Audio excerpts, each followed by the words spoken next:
Barakatah Yahweh, Barakatah Yahweh Shai, Barakatah Yahweh, Barakatah Yahweh Shai, Barakatah Yahweh, Barakatah Yahweh Shai, Kohal Yam La, Yahweh, Ba'ashem, Yahweh Shai, Ba'ashem, Rachaha Kwadash. Double honors to the apostles and elders, a great millstone, peace, blessings, and salutations to the hopefully elect. The Lord is going to work a marvelous work on these scorners in these days and times. All right? What's got me pissed? What's got me fervent in the spirit is this individual here. All right, let's see if we can get a better picture of him.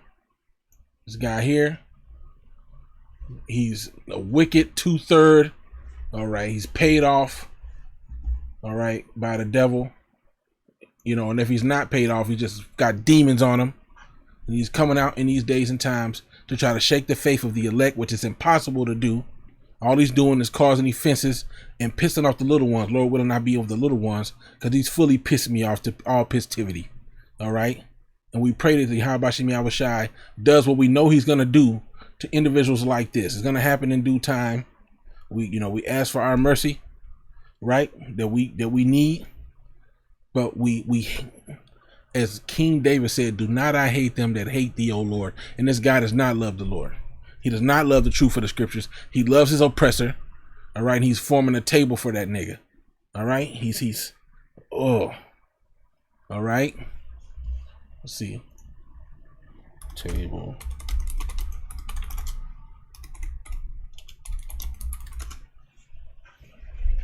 Isaiah 65. It says, but ye are they that forsake Yahweh, that forget my holy mountain. What's his holy mountain? Zion. You forget the Israelites. You give away your heritage. You give away our heritage to the heathens. It says that prepare a table for that troop and that furnish the drink offering unto that number. Okay. You're fully with the devils. You're fully with the devils that are coming to sack the children of Israel. The so-called blacks, Latinos, and Native Americans. Whether you believe it or not. See, you would have been better off to be an unbeliever and shut your fucking mouth. But no, you want to open your mouth against the men of the Lord. You want to open your mouth against the truth, which you can do nothing against the truth before the truth. Ultimately, you're gonna cause exposure to be had for this truth and boost the faith of the elect through these lessons that brothers make. That's starting with the elders on down. Elder Menatazakba, the elder out there in Baltimore. Okay, I think his name is Karata Zaba. Holy Bible Defenders. That's a Quan, right? Through them putting out lessons, we mark you as a scorner, okay? And I'm gonna get a precept. I want to get this too. I'm gonna open that like that. Let's go to this word scorner. Read some of these scriptures. Proverbs 19:25 says, smite a scorner, and the simple will beware.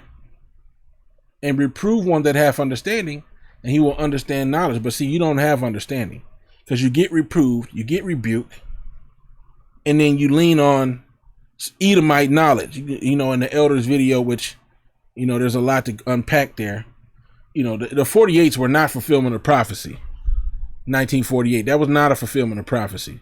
No matter what some Edomite says and tries to calculate, according to 2,000 years, and doesn't know, nigga, it's bullshit. Because when the Israelites are going back into the Holy Land, they will be gathered from the east to the west. First and foremost, by the word of the Holy One. But secondly, to get into the actually get into the land.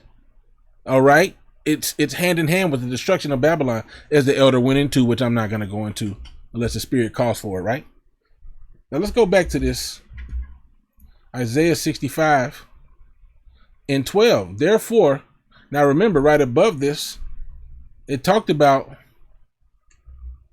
these individuals basically laying out the pathway for the enemy to come through. It's like phone back here making noise. Oh well, it's too far. Therefore will I, Isaiah 65:12. Therefore will I number you to the sword, and ye shall all bow down to the slaughter. Because when I called, ye did not answer. When I spake, ye did not hear, but did evil before mine eyes, and did choose that wherein I delighted not. See, you niggas would like to go back to Caesar Borgia. Okay, you like to go to the other white meat. Okay, that's what you desire. All right. And you got the ability right now to sit smugly in your apartment and talk shit. Now they were saying Yehoshua, Yahuwah. You see? All these different names. Notice how he doesn't say Yehoshua, Hamashiach, and notice how he doesn't say Yahweh Shai. And all of that. Notice how he keeps looking to the side. This is not a sincere individual. At least pretend to look in the camera. He looks like a guy who knows. See, you have people who knew the power of Yahweh Shai back during the time that Yahweh Shai walked the earth, but guess what? They were paid off. They loved to have a position in this world, and they knew the power, they saw the miracles. These niggas are back today. They saw the miracles, and they still spoke against Yahweh Shai and said, crucify him. Niggas like this. They would have been walking around back then with their beard, which he's lined up around his mustache. But he got his beard, you know what I'm saying? And now, you know, he looks fairly, he doesn't look fully clean cut, but you get what I'm saying? Like, he comes looking like an Israelite. But listen to the garbage that's coming out of his mouth. These Christians who know the word. Christians and knowing the word is a misnomer. Let's see if I make sure I'm using that word right.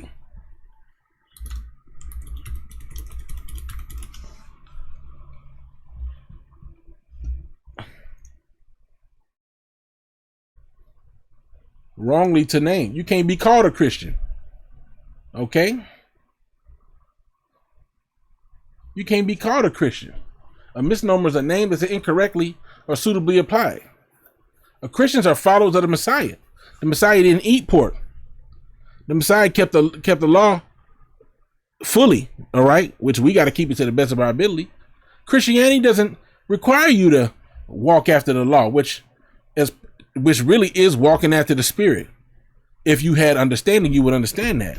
The words that I speak unto you, they are spirit and they are life. So when it says walk after the Spirit, it means you're walking after the words, which means you're walking after the commandments to the best of your ability. When it says on these two commandments hang all the law and the prophets, if you love an individual, you're going to keep the commandments towards that individual. You're not going to commit adultery. You're not going to steal his stuff. You're not going to so on and so forth. You're going to love him as you love yourself, which means how do you show love to the Most High? Like, it tells you. See, this is why we don't argue with you individuals. This is love. 2 John 1 is, matter of fact, let's see if we can get this in a few different. How do we do it? We're just whatever. And this is love, that we walk after his commandments. This is the commandment that as ye have heard from the beginning, you should walk in it. Let's try to get it in the I don't know, let's get ISV. And this is what demonstrates love, that we live according to God's commandments. Now, the commandments cannot save you, right? But as the scriptures say, if you break the least commandment and teach men so, you shall be called least in the kingdom of heaven. So obviously this is not an action that's held in a high regard. It's held in a low regard to break the commandments and to teach men to do so. But keeping the commandments alone cannot save you, which is where a lot of camps go off. All right. Ultimately, it's about faith. Faith is a gift. You cannot give yourself faith. The Lord has to give you faith. But you got these proud people that get on here and talk this crap, man. All right. You niggas like him, man. The Lord's going to work a mighty work when we see these scoffers meet their demise, when these scoffers, and he might preserve some of them to see the elect get beamed up. And when they see it, right, they're going to be amazed, as the scriptures say, at the strangeness of the elect's salvation. And they're going to say to themselves, how did they make it and I didn't? But I believe this guy. If you look at his mannerisms, he's not even looking at the camera. He's not sincere. He's shifty. He's shifty. Even he doesn't believe what he says. You see? Whenever he speaks against the truth, he looks away from the camera. You know, hey, and we can't wait till the day. I mean, you know, ultimately we have to have patience. Ultimately, you know, we I know for me, I don't sit there and just ponder on 2/3 destruction. But when I'm presented with the 2/3, I'm reminded of how they must be destroyed. You know? And I don't think I'm perfect, you know, when I do my folly or whatever. But at least the Lord, I'm thankful that the Lord put the spirit on me to not come against the truth, man. Niggas that come against the truth are through. You're through. All right? And you want niggas to come back to being Leroy Jenkins? To go back to white Jesus? To believe that the niggas over there in the Holy Land are the niggas? Come on, bro. You gotta get up out of here with that, man. You gotta get up out of here with that. The Lord's not dealing with that, man. All right.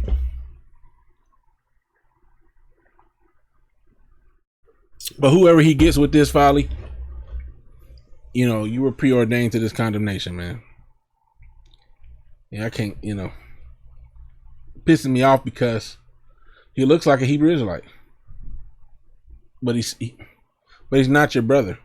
And I can see how some people will get caught up in this, looking at him and be like, oh, you know, he looks like this and that. He's got his beard and the book.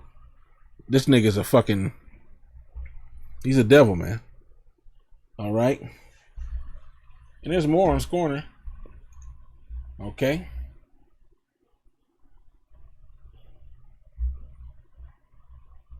Proverbs 24:9. The thought of foolishness is sin, and the scorner is an abomination to men. That's how I feel when I hear this guy speaking, man. Proverbs 14:6. A scorner seeketh wisdom and findeth it not, but knowledge is easy unto him that understandeth. It's easy to prove that the niggas that setting up a state in 48 that rhymes, bars, okay, is not prophecy. When we're set up, you got to understand something, and it's very easy. You know, we could do one scripture, Isaiah 2, and it shall come to pass, and 2, and it shall come to pass in the last days that the mountain of Yahweh's house shall be established in the top of the mountains, and shall be exalted above all above the hills, and all nations shall flow unto it. Boom. Boom. So is Israel the top government above all other governments? No, these niggas need help from America, from the UN. They got a petition to get more money. So how are they the top government? They're not. Now behind the scenes, sure. But that's not the narrative here in Isaiah 2. The narrative here in Isaiah 2 is, let's read verse 3. And many shall go and say, come ye and let us go up to the mountain of Yahweh, to the house of the power of Jacob, and he will teach us of his ways, and we will walk in his paths. For out of Zion shall go forth the law. Where does the law go forth of right now? The law that governs the whole world does not come out of Israel. Unless if you speak against them. Then you can get blackballed real quick. But the law of the Bible is not carried out. Okay? There's no such thing as kosher pork. You know, pork is still sold in the stores. Crab, shrimp, and lobster are still sold in the stores. So the law of the Bible is not going out. It said, but what it says is, for out of Zion shall go forth the law and the word of the Lord of Yahweh from Jerusalem. And he shall judge among the nations and shall rebuke many people, and they shall beat their swords into plowshares. Wait a minute. Their weapons of war are going to return. This ties in with another prophecy. We're still waiting on that prophecy where he put hooks into the jaw of Gog and Magog, and he became a guard unto many nations to make war. So after that war of Armageddon happens, Armageddon, see, this is too far above Christians, you know, which many Christians understand the war of Armageddon to a degree. They talk about the valley of Jehoshaphat or Yahweh Shaphat. Where's that at? You got these niggas talking about niggas in the, wait a minute. Niggas ain't gonna go into the Holy Land till after the war of Yahweh Shaphat. They ain't going to the Holy Land till after the war of Jehoshaphat. Verse 4, and he shall judge among the nations, and shall rebuke many people, and they shall beat their swords into plowshares, and their spears into pruning hooks. They're going to go back into our agricultural countries. Nation shall not lift up sword against nation, neither shall they learn war anymore. But there's wars, rumors of wars. We're still in that chapter of the scriptures. What are you saying? What are we talking about?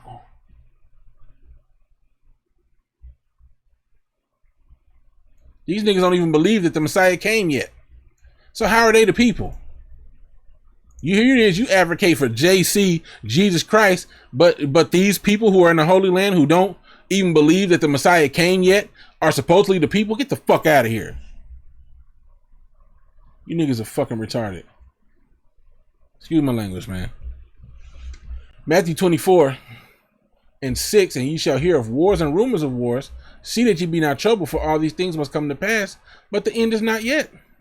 So if the end ain't yet, but it said in the last day, so what's going on? For nation shall rise against nation and kingdom against kingdom. All right. I lost it. And there shall be famines and pestilence and earthquakes in diverse places, man. And that's just the beginning of sorrows. So there's a lot in here. You see? And even this was in regards to 70 AD, this part, right? So some of these are dealing with the future, and some of these are dealing with 70 AD. You see? As you get right here, this is dealing with the future. And except those days should be shortened, there should be no flesh saved. But for the elect's sake, those days shall be shortened. So if any man say unto you, lo, here is Christ, or there, believe it not. For there shall arise false anointeds. This guy's a false anointed and a false prophet. And shall show great signs and wonders, and so much that if it were possible, they shall deceive the very elect.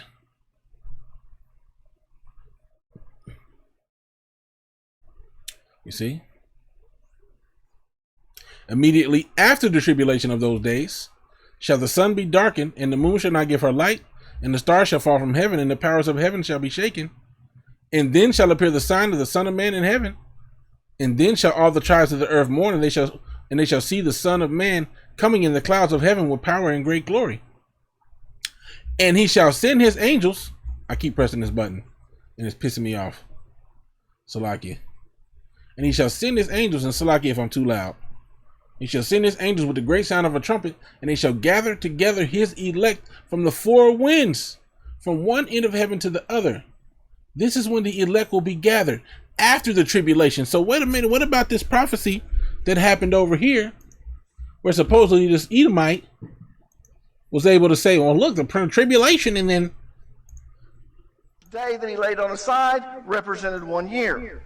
And he said, because of the people's sin, they're going to have to, or they owe me these many years of servitude. And so what we find out is they haven't paid their years of servitude. And it's actually 7 times more because they rebelled against God. And the tribulation begins. Look at that. God. And Leviticus tells us that. So, how long is this interval, the space of time between when the Messiah first came space and of the time tribulation begins, and which the Messiah will come at the end of it? Well, right. We know. Now, is the gathering before the tribulation or after? We just read in the book of Matthew. After the tribulation, the sun's going to be darkened, and then shall appear the sign of the Son of Man. Right. And then he's going to gather his elect. So, how was that a fulfillment of prophecy when the elect are going to be gathered after? That they came out of the Babylonian captivity on July 23rd, 537 BC. That's when it ended. But they still owed God 2,520 years of servitude. And let me ask you this. Come on, bro. Is God going to do these great things for Israel until they paid their debt? No. God doesn't do that. Because the plumb line is just and the level is righteousness. Through, man. So So now they're going to have to pay this. So from this time in, there's 2,520 years of servitude they still owe God. So when we count that off, and we can convert that to days, and we convert that to years, months, and days, did you hear and this we bullshit? find out that on May the 14th, 1948, No. Israel became a nation. The very day But I thought that the Lord was going to make them a nation. that they paid off their debt to God in years of servitude. In See 1948 this bullshit? is when they return from the north, south, east, west, all over. They'll tell you. No, man. Listen. Matthew 24 and 31. And he shall send his angels with a great sound of a trumpet. This is speaking about after the tribulation, when the Messiah returns. And they shall gather together his elect from the four winds, north, all them directions he just named, north, east, south, west, from one end of the heaven to the other. This won't happen until after the Messiah comes. Boom. Come on, man. Do the scriptures contradict themselves? Niggas is crazy, man. Let's see, gather. See if there's more scriptures on this. It's usually probably the wording is only, you know.